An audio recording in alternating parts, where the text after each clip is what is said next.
कोयना धरणाची पाणी पातळी नियंत्रित करण्यासाठी आज सायंकाळी 5 वाजता धरणाचे 6 वक्र दरवाजे 1 फुटाने उघडून 5079 क्युसेक विसर्ग नदीपात्रात सोडण्यात येणार आहे।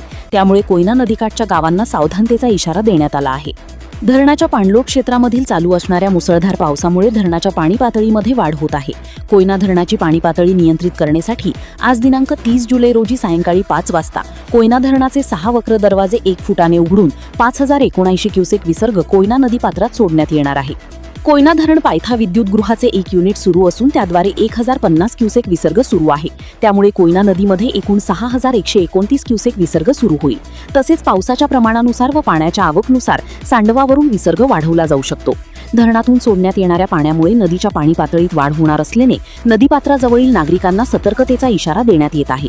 तरी नदी तीरावरील गावातील नागरिकांनी नदीपात्रात जाऊ नये। नदीकाठावरील ग्राम प्रशासन व संबंधित यंत्रणा यांनी नोंद व उचित खबरदारी घ्यावी असे आवाहन कोयना सिंचन विभागाच्या कार्यकारी अभियंत्यांनी केले आहे।